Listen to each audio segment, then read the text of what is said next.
mengkerucutkan perilaku-perilaku atau dari perilaku itu timbul teori kan? Ya. Setelah itu khusus untuk pembunuhan atau pembunuhan berencana, Ya. itu perilaku dan teori apa yang match, cocok? Ya. Dalam peristiwa pembunuhan ada dua kategori besar mengapa dia terjadi. Satu, pembunuhan tidak direncanakan. Yang kedua, pembunuhan dengan perencanaan. Kalau pembunuhan tidak direncanakan, biasanya merupakan reaksi seketika ketika orang lain melakukan tindakan yang menimbulkan amarah yang luar biasa pada pelaku. Jadi seketika. Kemudian alat yang digunakan pun adalah alat-alat yang bisa ditemukan di tempat itu. Jadi tidak dipersiapkan terlebih dahulu. Sementara kalau pembunuhan berencana, ada cukup waktu antara tindakan yang memprovokasi pelaku, apa saja bentuknya, dengan tindakan melakukan pembunuhan. Itu yang membedakannya. Jadi ada jeda waktu yang cukup bagi pelaku untuk berpikir apakah mau bereaksi melakukan pembunuhan atau tidak. Jadi ada jeda waktu yang cukup. Oke, jeda waktu itu sendiri apakah ada batasnya? Relatif. Jadi ketika ukurannya adalah yang tadi, yang tidak berencana.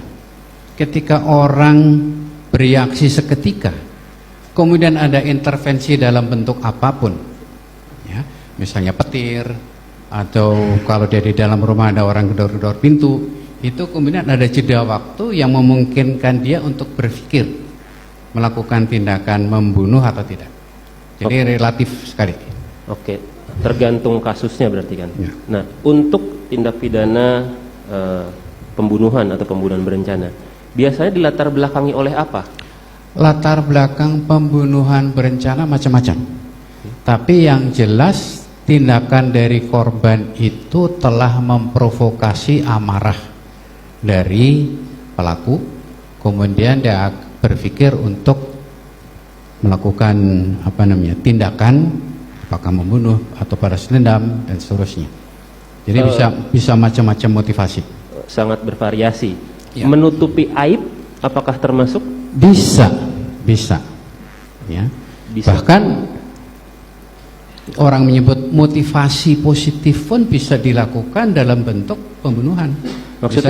Misalnya mempunyai anak yang sakit-sakitan, kok kasihan nih anak ini kok nggak sembuh-sembuh gitu. Tujuannya adalah menghilangkan penderitaan anak, tapi dilakukan dalam bentuk pembunuhan. Bisa seperti itu. Jadi motivasi itu tidak selalu yang berkonotasi negatif. Oke. Untuk tindak pidana pembunuhan atau pembunuhan berencana, ada ciri khas nggak dari pembunuhan itu yang misalkan dilatar belakangi oleh dendam, ya, atau dilatar belakangi oleh alasan percintaan? Ya. Pembunuhan berencana biasanya pelaku akan berusaha menghilangkan jejak. Sama juga yang tidak berencana. Tapi yang tidak berencana melakukan usaha menghilangkan jejak setelah peristiwa terjadi. Dia merasa, kenapa saya kok melakukan pembunuhan? Yang menyadari bahwa itu kesalahan baru berusaha melakukan usaha penghilangan jejak. Tapi kalau yang berencana dari awal sudah diperhitungkan apa yang harus dilakukan dalam rangka menghilangkan jejak. Oke. Apabila tadi pembunuhan berencana kan katanya sudah memperhitungkan sebelumnya, ya, tapi pembunuhan biasa itu baru berpikir setelah, ya, kejadian. Apabila dari suatu pembunuhan, katakanlah pembunuhan berencana, itu ada pengkondisian, misalkan menghapus CCTV, ya, menghilangkan barang bukti, ya. Setelah itu juga ada perubahan berita acara keterangan. Bagaimana menurut pandangan kriminologi? Itu adalah bagian dari perencanaan, termasuk bagaimana cara mempengaruhi proses agar supaya tidak diidentifikasi sebagai suatu peristiwa pembunuhan. Dan itu biasanya dilakukan oleh para pelaku kejahatan itu selalu berusaha mencari posisi yang lebih unggul baik terhadap korban maupun terhadap proses. Gitu.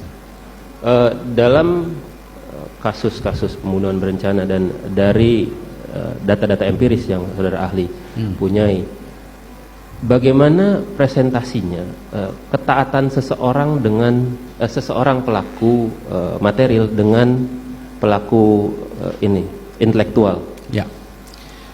Ketaatan terhadap hukum maksudnya. Iya, ketaatan terhadap hukum. Ketaatan terhadap Dan terhadap prosesnya. Ya.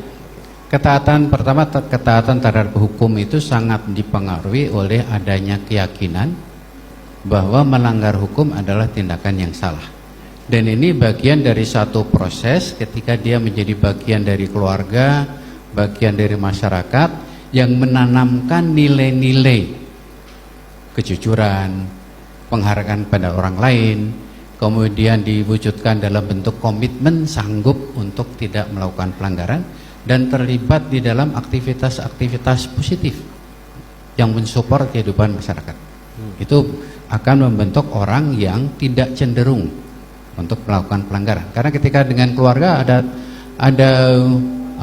petuah dari orang tua misalnya.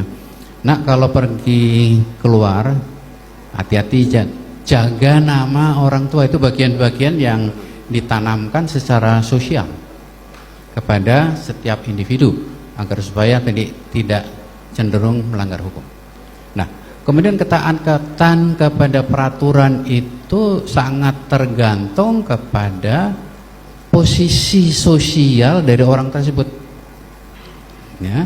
Karena semakin tinggi posisi sosial dalam organisasi maupun dalam interaksi, kemudian lebih cenderung untuk kemudian saya bisa mengatur.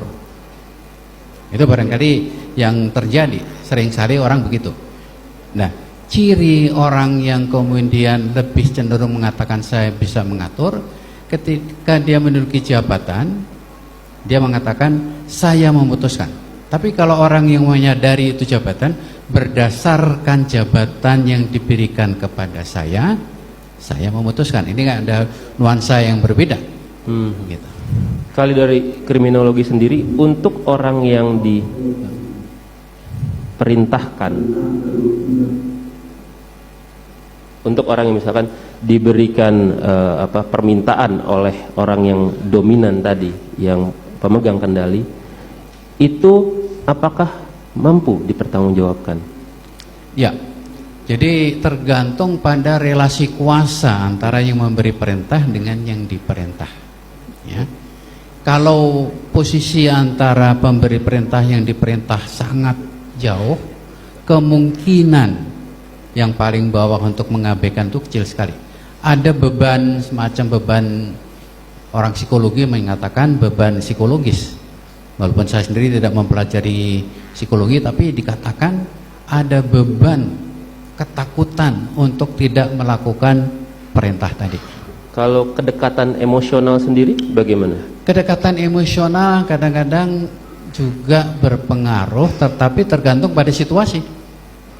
Baik, misalkan ini memang suatu orang yang bukan hanya dari sudut struktural pekerjaan, tapi memang dalam lingkup rumah tangga itu sebagai pekerja. Ya. Bagaimana kedekatannya?